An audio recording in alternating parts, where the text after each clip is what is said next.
இந்த வீடியோவில் நம்ம பார்க்க போகிறது அக்சென்ச்சரில் கேட்டிருந்த கிரிட்டிக்கல் ரீசனிங் கொஸ்டின்ஸ்.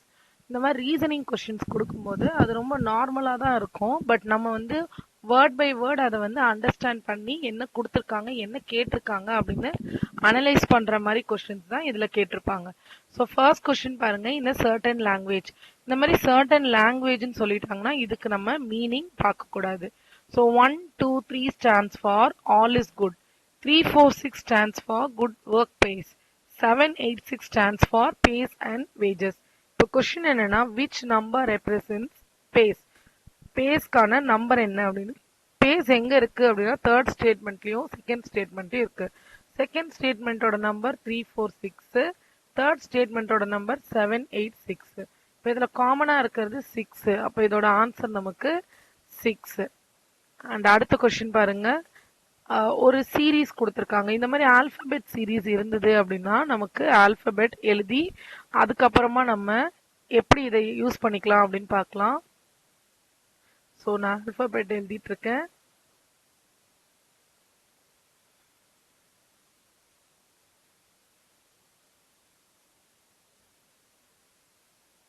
ஓகே, இப்போ ஆல்பபெட் எழுதுனதுக்கு அப்புறமா ZYX இருக்கு. ZYXன்றது இந்த 3 டேர்ம் ரிவர்ஸ்ல இருக்கு. அடுத்தது FED பாருங்க இங்க இருக்கு, இதுவும் ரிவர்ஸ்ல கொடுத்துருக்காங்க. அப்ப இதே மாதிரி தான் நம்மளோட அடுத்த சைட்லயும் வந்திருக்கோம். ONM பாருங்க, ONM நம்ம மேல இருக்கு M. ஸோ ONMமும் கரெக்டா ரிவர்ஸ்ல தான் இருக்கு. அப்ப இதுக்கு ஏத்த மாதிரி கீழே எது ரிவர்ஸ்ல இருக்கு அப்படின்னு நம்ம செக் பண்ணோம். அதான் நம்மளோட ஆன்சர்.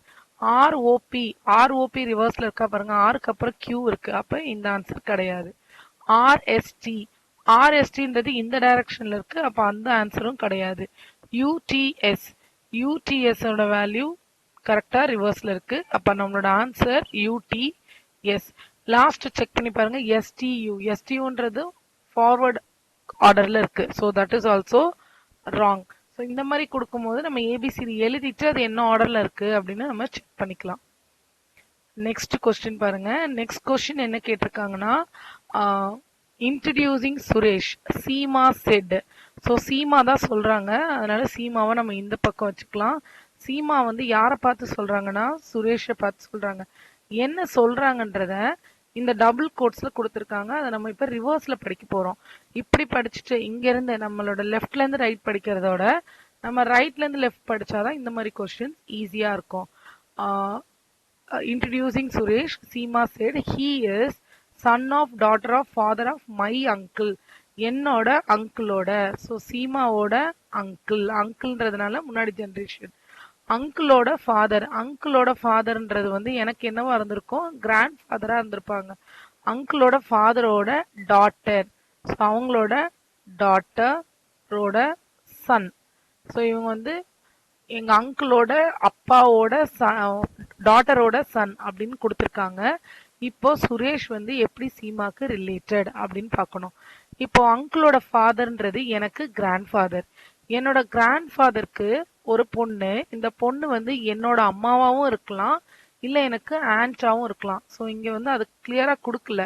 ஸோ மதராவும் இருக்கலாம், ஆன்டாவும் இருக்கலாம். அவங்க மதரா இருந்தாங்கன்னா இந்த சுரேஷ்ன்றது என்னோட பிரதரா இருப்பாங்க. ஒருவேளை அவங்க ஆன்டா இருந்தாங்கன்னா இந்த சுரேஷ்ன்றது எனக்கு கசினா இருப்பாங்க. இப்ப நம்ம கொடுத்துருக்கிற ஆப்ஷன் பாருங்க, brother, nephew, uncle, son in law. சுரேஷ்ன்றவரு சீமாக்கு யாரு? சீமாக்கு என்னவா இருக்க முடியும்? பிரதரா இருக்க முடியும், இல்லைன்னா கசினா இருக்க முடியும். இங்க பிரதர் ஆப்ஷன் தான் இருக்கு. ஸோ அதனால ஆன்சர் வந்து நமக்கு பிரதர். நெக்ஸ்ட் இந்த கொஸ்டின்ல வந்து என்ன கொடுத்துருக்காங்கன்னா ஒரு 3 ஸ்டேட்மெண்ட் கொடுத்துருக்காங்க. இந்த ஸ்டேட்மெண்ட் வந்து நம்ம ட்ரூலாம் பார்க்க கூடாது. இதோட பேர் வந்து சில்லாஜிசம். இந்த சில்லாஜிசம் கொடுக்கும்போது இந்த கொஸ்டின்ஸ் நம்ம படிக்கணும்னு கிடையாது, டைரக்டா ஸ்டேட்மெண்ட்டுக்கு போயிடலாம். ஸ்டேட்மெண்ட்ல என்ன கொடுத்துருக்காங்கன்னா all lemons are kites. So இது லெமன். எல்லா லெமனுமே என்னன்னு சொல்றாங்கன்னா கைட்டுன்னு சொல்றாங்க. அப்ப கைட் வெளியில வரும், லெமனு உள்ள வரும். அப்புறம் எல்லா கைட்டுமே என்ன அப்படின்னா பல்பு. ஸோ இது எல்லாருமே பல்ப்னு சொல்லிட்டாங்க. Some walls are bulbs. So wall இங்க இருக்கு, இந்த வால்ல கொஞ்சம் வால் வந்து பல்ப் அப்படின்றதான் நம்மளோட ஸ்டேட்மெண்ட். இப்போ நம்மளோட கன்க்ளூஷனை நம்ம செக் பண்ண போறோம்.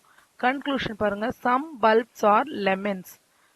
சில பல்ப் தான் வந்து லெமனா அப்படின்னு கேட்டிங்கன்னா கரெக்ட். ஏன்னா இந்த ஃபுல் பல்ப்ல இவ்வளோ கொஞ்சம் இது மட்டும் தான் நமக்கு லெமன். அப்ப என்னோட ஃபர்ஸ்ட் ஸ்டேட்மெண்ட் கரெக்ட். அடுத்தது some walls are kites. So சில வால் வந்து கைட்டு அப்படின்னு சொல்றாங்க. சில வால் கைட்டா அப்படின்னா கிடையாது. கைட்டுக்கும் இதுக்கும் சம்பந்தமே கிடையாது. So second statement wrong. அடுத்தது all the kites are lemons அப்படின்னு கொடுத்துருக்காங்க. எல்லா கைட்டுமே லெமனா அப்படின்னு பாத்தீங்கன்னா இங்க இப்படி பாருங்க, இது லெமன், இது கைட்டு. ஸோ இது வரைக்கும் இருக்கிறது தான் வந்து லெமனோட மர்ஜ் ஆயிருக்கும். இதுக்கப்புறம் அது இல்லாமயே நமக்கு இவ்வளோ டேர்ம்ஸ் இருக்கு. ஸோ எல்லா கைட்டுமே லெமனான்னு கேட்டிங்கன்னா கிடையாது. கொஞ்சம் தான் நமக்கு லெமனுக்குள்ள மர்ஜ் ஆகுது. இப்போ என்னோட தேர்ட் ஸ்டேட்மெண்ட்டும் தப்பு. இப்போ இதில் எனக்கு ஆன்சர் 1 மட்டும்தான். So only conclusion 1 follows. Okay, given below are statements followed by 2 conclusion. 2 conclusion இருக்கு. அதுல எது ட்ரூ எது ட்ரூ இல்ல அப்படின்னு நம்ம செக் பண்ண போறோம். இந்த ஸ்டேட்மெண்ட் எப்படி கொடுத்துருக்காங்கன்னா n 1 செகண்ட். ஓகே, ஸோ நம்மளோட statement n greater than or equal to o greater than or equal to p equal to q greater than r. இப்போ நம்ம லெஃப்ட் ஹேண்ட் சைட்ல இருந்து வரணும். இந்த மாதிரி இன்இக்வாலிட்டி இருக்கும்போது லெஃப்ட் ஹேண்ட் சைட்ல இருந்து வரணும். இப்போ ரெண்டு பக்கமும் greater than or equal to அப்படின்னு இருந்ததுன்னா இந்த மிடில் ஒன்னை நம்ம ஸ்ட்ரைக் அவுட் பண்ணிடலாம். இது வந்து இன்இக்வாலிட்டியில ஒரு ரூல் நமக்கு. இப்போ இதை வந்து இந்த பக்கமும் greater than or equal to இந்த பக்கமும் greater than or equal to, அப்போ நம்ம ஓ வந்து ஸ்கிப் பண்ணிட்டு இது எப்படி எழுதலாம்னா N greater than or equal to P அப்படின்னு எழுதலாம். அண்ட் பியும் கியூவும் ஈக்குவல்னு சொல்லிட்டாங்க. அப்போ நான் கியூ எழுதணும்னு அவசியம் கிடையாது, பி மட்டும் எழுதிக்கிட்டேன். So B is greater than R. இப்போ இந்த ஸ்டேட்மெண்ட்ல ஒன்னு கிரேட்டர் தென்னாவும் இன்னொன்னு கிரேட்டர் தென் ஆர் ஈக்குவல் டுவாவும் இருக்கு. ஸோ இதுல காமனான சிம்பிள் என்னன்னா கிரேட்டர் தென். அதனால நம்ம greater than N greater than P greater than R அப்படின்னு எழுதலாம். ஸோ எப்போ வந்து வேற வேற சிம்பிள்ல இருக்கோ அப்போ காமன் சிம்பிள்ஸ் மட்டும் நம்ம அதில் எடுத்துக்கலாம். ஸோ இப்போ என்னோட conclusion N greater than P greater than R. அவங்க கொடுத்துருக்கிற கன்க்ளூஷன் என்ன கொடுத்துருக்காங்கன்னா N greater than R. Correct தானே? என் வந்து பியை விட பெருசு, ஆரை விட பெருசு. ஸோ என் கிரேட்டர் தென் பின்றத நம்ம கிரேட்டர் தென் ஆர்னு எழுதலாம். ஸோ என்னோட first statement correct. R equal to N அப்படின்னா இது ரெண்டு ஈக்குவலா கிடையாது. So second one false. இப்போ எனக்கு இதுல ஒன்லி கன்க்ளூஷன் 1 follows. அடுத்தது ஒரு சீட்டிங் அரேஞ்ச்மெண்ட். இப்போ இந்த சீட்டிங் அரேஞ்ச்மெண்ட்ல என்ன கொடுத்துருக்காங்கன்னா 8 people are sitting on a square table. So ஒரு ஸ்கொயர் டேபிள் வரைஞ்சிக்கலாம். இதுல 8 பேர் உட்காந்துருக்காங்க, ABCDEFGH வரைக்கும். All of them are sitting off the 4 sides of the table such that 2 people are sitting together. So ஒரு பக்கமும் ரெண்டு பேர் இருக்காங்க, இந்த மாதிரி இருக்காங்க. இப்போ என்னோட ஃபர்ஸ்ட் ஸ்டேட்மெண்ட் என்ன கொடுத்துருக்காங்க, A and E are sitting opposite to each other. So எங்க உட்காந்துருந்தாலும் ஏக்கு ஆப்போசிட்ல தான் இ இருக்காங்க. இப்போ இங்கதான் இருக்கணும்னு அவசியம் கிடையாது, இதுக்கு இன்னொரு பொசிஷனும் இருக்கு. அதனால நம்ம என்ன பண்ணலாம்னா இன்னொரு டயக்ராம் போட்டுட்டு இன்னொரு ஸ்கொயர் போட்டுட்டு, ஏன்னா நமக்கு கரெக்டா எங்க இருக்காங்கன்னு தெரியல, அதனால இந்த பக்கம் எழுதுறோம். எது வேணா கரெக்டா இருக்கலாம். இப்போ ப்ரொசீட் பண்ணலாம். அடுத்தது என்ன கொடுத்துருக்காங்க, E and H are sitting on the same side. E and H same side அப்படின்னா இங்க H வராங்க, அப்ப இங்க H வந்துருவாங்க. நம்ம ரெண்டு டயக்ராம் போடுறோம், ஏன்னா எது கரெக்ட்னு நமக்கு தெரியாதனால. சம்டைம்ஸ் ஏஇ ஃபர்ஸ்ட் பொசிஷன்ல இருக்கலாம், இல்ல செகண்ட் பொசிஷன்ல இருக்கலாம். அதுக்கு தான் ரெண்டு டயக்ராம். ஓகே, நெக்ஸ்ட் என்ன கொடுத்துருக்காங்கன்னா D is sitting to the immediate left side of H. H தான் நம்ம இப்போ வந்து இதுல எல்லாருமே வந்து மிடில் ஃபேஸ் பண்ணியிருக்காங்கன்னு கொடுக்கவே இல்லை. பட் கொடுக்கலனாலும் நம்ம என்ன கன்சிடர், கொடுக்காதப்பெல்லாம் என்ன கன்சிடர் பண்ணோம், all of them are facing centre of the table. எல்லாருமே உள்ளதா பாக்குறாங்க. இப்போ ஹெச்சுக்கு லெஃப்ட் சைடு அப்படின்னும் போது இதுதான் என்னோட லெஃப்ட் சைடு. அண்ட் இங்க ஒரு வேர்ட் இருக்கு பாருங்க, immediate left side of H. Immediate left side of ஹெச்னா பக்கத்துல அப்படின்னு அர்த்தம். ஸோ அடுத்த பர்சனா யார் இருக்கான்னா டி இருக்காங்க. இப்ப இங்க ஹெச்சுக்கு லெஃப்ட் சைடு ஏற்கனவே ஆள் இருக்காங்க. இப்ப என்னால டிய அங்க பிளேஸ் பண்ண முடியாது. அப்ப என்னோட இந்த ஆப்ஷன் கிடையாது, இந்த நம்ம ட்ரை பண்ண ஆப்ஷன் வந்து ஒர்க் அவுட் ஆகாது. ஸோ இப்ப இதுலயே கண்டினியூ பண்ணுவோம். அடுத்தது C sitting to the right side of B. இப்ப பி எங்க இருக்காங்கன்னே தெரியல, அப்ப சியை நம்ம மார்க் பண்ண முடியாது. ஸோ அடுத்தது ஸ்கிப் பண்ணிட்டு அடுத்து போயிருங்க. B and A are sitting on the same side. So இந்த இடத்துல தான் B இருக்காங்க. இப்போ நம்மள அடுத்த இந்த சென்டென்ஸ்க்கு போயிடலாம். முன்னாடி sentence C is sitting to the right side of B. நீங்க தான் B, நம்மளோட ரைட் சைடுன்றது இங்க வரும் C. Last C is sitting opposite to F. அப்ப இங்க F. அப்ப மீதி இருக்க ஒன்று G. ஸோ G நம்ம இங்க வந்துக்கலாம். இப்போ கொஸ்டின் பாருங்க, which of the following are seated in the correct order to the right of Alice? ஆலிஸ்னா A அப்படின்னு எடுத்துக்கலாம். இப்போ ஏக்கு ரைட் ஹேண்ட் சைடில் யார் இருக்கா? ஏயோட ரைட் ஹேண்ட் சைடு, ஏயோட ரைட் ஹேண்ட் சைடில் யார் இருக்கான்னா பி சி, இப்படி இந்த ஆர்டரில் பார்க்கணும். நாம தான் ஏக்கு ரைட் ஹேண்ட் சைடில் பி சி டி ஹெச். பிசிடிஹெச் தான் இதோட ஆன்சர். ஓகே, நெக்ஸ்ட் ஒரு 6 மெம்பர்ஸ் இருக்கிற ஒரு ஃபேமிலியில 6 பேர் இருக்காங்க அண்ட் 6 பேருக்கும் ப்ரொஃபஷனும் கொடுத்துருக்காங்க. நம்ம ஒன்று ஒன்றா எடுத்து மார்க் பண்ணி பார்க்கலாம். இப்போ பாருங்க, 6 பேர்ல 2 பேர் வந்து மேரிட் கப்பிள்ஸ் அப்படின்னு கொடுத்துருக்காங்க. 6 people, PQRSTU. These are plumber, mechanic, இதெல்லாம் நம்ம அப்புறமா மார்க் பண்ணிக்கலாம். There are 2 married couples. So இதில் 2 பேர் வந்து கப்பிள்ஸ்ன்னு சொல்லிட்டாங்க. S cook is married to lady professor. So எஸ்ன்றவங்க குக்கு, அவங்க யாரை கல்யாணம் பண்ணியிருக்காங்கன்னா லேடி ப்ரொஃபஸர் அப்படின்னு போட்டிருக்காங்க. அவங்க லேடின்னு சொன்னதுனால இந்த இடத்துல நம்ம ஒரு சர்க்கிள் போட்டு வச்சுக்கலாம். இவங்கள ப்ரொஃபஸரை மேரேஜ் பண்ண, அப்போ இவங்க என்ன வந்திருக்கணும், நான் வந்து மென் அப்படின்னு டினோட் பண்ணுறதுக்கு பாக்ஸும் விமனை டினோட் பண்ணுறதுக்கு சர்க்கிளும் யூஸ் பண்ணியிருக்கேன். நம்ம ப்ளஸ் மைனஸும் யூஸ் பண்ணிக்கலாம். இவங்க 2 பேரும் ஒரு கப்பிள்ஸ். அடுத்தது, இது முடிஞ்சிருச்சு ஃபர்ஸ்ட் ஒன். அடுத்தது, த mechanic is married to the plumber. So இதில் யாரு விமன் யாரு என்னன்னு தெரியல, அதனால மெக்கானிக்கும் பிளம்பரும் கப்பிள்ஸ் அப்படின்னு சைடில் மார்க் பண்ணி வச்சுக்கோங்க. U driver is son of Q and brother of T. So யூன்றது driver, U the driver is son of Q. So யாருன்னு தெரியல, இது கியூ நம்ம வரைஞ்சிக்கலாம். கியூக்கு சன்னு, சன்னு தான் யாருன்னா யூ, அதனால அவருக்கு பாக்ஸு. அவர் என்ன ப்ரொஃபஷனில் இருக்காருன்னா டிரைவர் ப்ரொஃபஷனில் இருக்காரு. And brother of T, so இந்த யூ வந்து இவருக்கு பிரதர், அவங்களே வரைஞ்சாச்சு. Last, R the plumber is daughter in law of P. ஆர்ன்றவங்க பிளம்பர் அப்படின்னு சொல்றாங்க. அப்ப இந்த இடத்துல ஆர் போட்டிருக்கோமா, பிளம்பர் டாட்டர் இன் லா அப்படின்னு சொன்னதுனால இவங்க ஒரு விமன். அண்ட் இவங்க யாருக்கு டாட்டர் இன்லானா பீக்கு தான் டாட்டர் இன்லா. ஸோ ஏற்கனவே 2 மேரிட் கப்பிள் சொன்னோமா, அப்போ இங்க என்ன வந்திருக்கணும், பி தான் வந்திருக்கணும். இவங்களோட டாட்டர் இன்லா, இப்போ நம்ம எல்லாத்தையும் கொண்டு வந்து மேட்ச் பண்றோம். இவங்களோட டாட்டர் இன்லா தான் ஆர். ஸோ ஆர்ன்றது ஒரு பிளம்பர். அப்ப இவங்க மேரிட் யாரை பண்ணியிருப்பாங்கன்னா கியூ, ஏன்னா யூன் டீயும் சன்னு கீழே இருக்காங்க. இப்போ இவங்க யாரை கல்யாணம் பண்ணியிருக்காங்கன்னா கியூவை தான் கல்யாணம் பண்ணியிருக்காங்க. இந்த கியூன்ற ஒரு மெக்கானிக், கியூன்றவங்க மெக்கானிக், இவங்க ஒரு மேரிட் கப்பிள். இந்த கியூ வந்து யாரோட பர்சன், இது வந்து டாட்டர் இன்லா. அப்ப எஸ்என்பிக்கான பையன் தான் வந்து கியூ. அடுத்தது என்ன கொடுத்துருக்காங்க, D is an unmarried painter. அப்ப டி யூ இது காம்பினேஷன் கிடையாது. ஸோ இந்த கியூவை வந்து என்னன்னு எழுதலாம், ஒன் செகண்ட். ஓகே, இந்த கியூவோட சன்னு தான் யூ, யூவோட ப்ரொஃபஷன் டிரைவர். அண்டு இவங்க பக்கத்துலயே டி, டி வந்து சிப்ளிங். டி என்னன்னு சொல்லியிருக்காங்க, அன்மேரிட் பெயிண்டர். அப்ப இவங்களோட ப்ரொஃபஷன் வந்து ஒரு painter.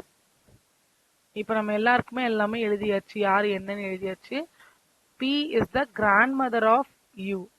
So B is the grandmother of U, அதுவும் நம்ம கரெக்டா வந்துடுச்சு. யூவோட அப்பா தான் கியூ, கியூவோட அம்மா தான் பி. ஓகே, இப்போ what is the profession of B? பியோட ப்ரொஃபஷன் என்ன, அவங்க ப்ரொஃபஸர். இப்படி ஒன்னொன்னா மார்க் பண்ணிட்டு அதுக்கப்புறம் நம்ம மர்ஜ் பண்ணிக்கலாம். Okay, next question. இதுவும் ஒரு kind of blood relation question தான். இப்போ என்ன கொடுத்துருக்காங்கன்னு பாருங்க. கொடுத்துருக்கிறது வந்து பி ஸ்டார் கியூ அப்படின்னா அதை நம்ம எப்படி ரீட் பண்ணா, B is wife of Q, இது மாதிரி ரீட் பண்ணணும்னு கொடுத்துட்டு இதுல எந்த எக்ஸ்பிரஷன் வந்து D is son in law of B அப்படின்றத சொல்லுது, அதான் கொஸ்டின். டி வந்து son in law of B அப்படின்னா பி இருக்காங்க. பிக்கு யாரோ ஒரு பையனும், டி வந்து சன்னின்லாவா இருந்தா, அப்ப இந்த இடத்துல ஒரு கேர்ள் இருக்காங்க. கேர்ள் யாருன்னு நமக்கு தெரியல. அவங்கள கல்யாணம் பண்ணதுனால இவரு சன்னின்லா. ஓகே, இதுக்கு வந்து நம்ம கீழே பார்க்கலாம். ஏ ஏ அந்த சிம்பிள் பாருங்க, A dollar B. A dollar பின்றது இங்க இருக்கு. அப்போ A is daughter of B. ஏன்றவங்க டாட்டர் ஆஃப் பி. இவங்க டாட்டர்ன்றதுனால சர்க்கிள். அடுத்தது பி அண்ட் சி. அண்டுக்கு மேல என்ன கொடுத்துருக்காங்க? பி அண்ட் சின்றதுனால B is father of C. B வந்து ஃபாதர் ஆஃப் சினா சி இங்க வந்துருவாங்க. அடுத்தது C hashtag and D. C hashtag D அப்படின்னா C is wife of D அப்படின்னு வருது. சி வந்து ஒய்ஃப் ஆஃப் டி. ஸோ இவங்க ரெண்டு பேரும் ஏவும் சியும் சிப்ளிங்ஸு. அண்ட் ஏவும் சியும் டியும் மேரிட் கப்பிள்ஸ். அப்ப இந்த டி என்னவா இருப்பாங்க இங்க பிக்கு? இது அவங்களோட டாட்டர், டாட்டரோட ஹஸ்பண்ட். அதனால அவரு Sun in law.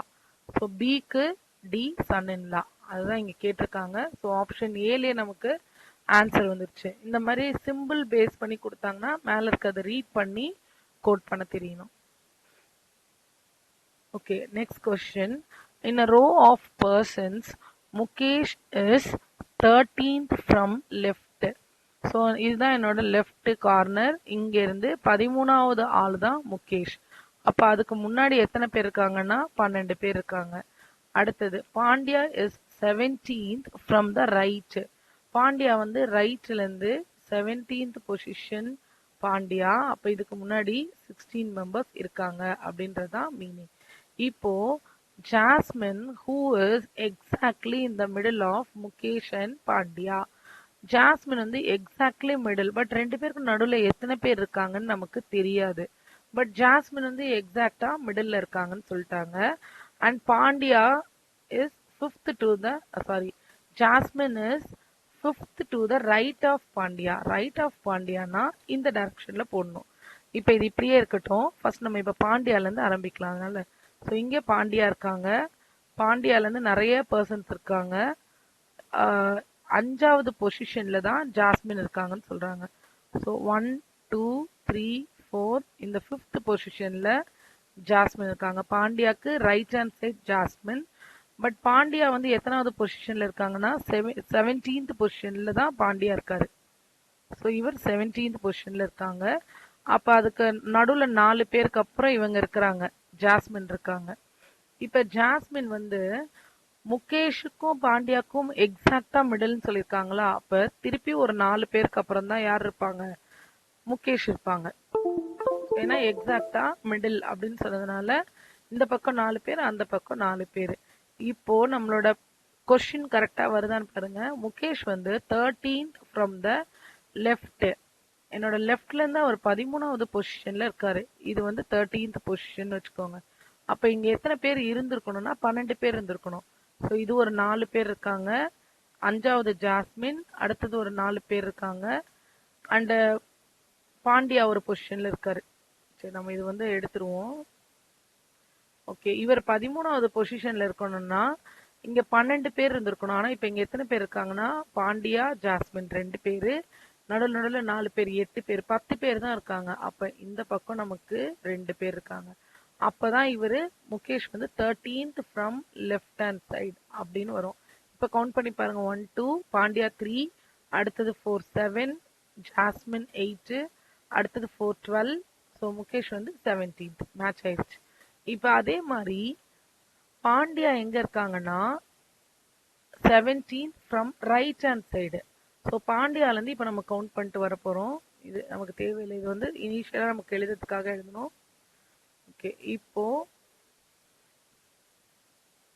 Okay, Pandya வந்து 17th position from right hand side. 4 பேரு, அடுத்து ஜாஸ்மினோட சேர்த்து 5, அடுத்து 4 பேர் 9, முகேஷோட சேர்த்து 10th பொசிஷன் தான் இருக்கு. பட் இவர் வந்து 17வது பொசிஷன்ல தான் இருக்காரு. அப்ப இங்க எத்தனை பேர் வரணும்னு பாருங்க. 16 பேர் இருந்திருக்கணும். இப்போ 1 2 3 4 5 6.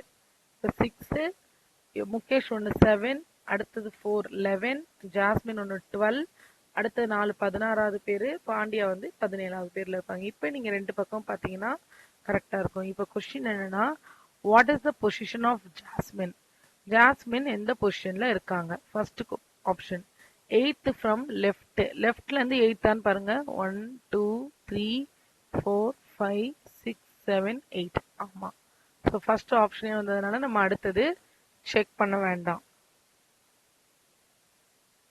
ஓகே, நெக்ஸ்ட் கொஸ்டின் பாருங்க என்ன கொடுத்துருக்காங்க. 3 ஸ்டேட்மெண்ட்ஸ், 3 ஸ்டேட்மெண்ட் கொடுத்துட்டாங்க. நம்ம இதுல கன்க்ளூஷன் எது கரெக்ட் அப்படின்னு நம்ம செக் பண்ண போறோம். First, no cream is fair. அப்ப இது க்ரீம், இது ஃபேரு. நோன் கொடுத்ததுனால நடுவுல கிராஸ் பண்ணிடுறோம். Some cream are glow. So கொஞ்சம் க்ரீம்ல கொஞ்சம் இடம் வந்து க்ளோவா இருக்கு. Some fair are skin.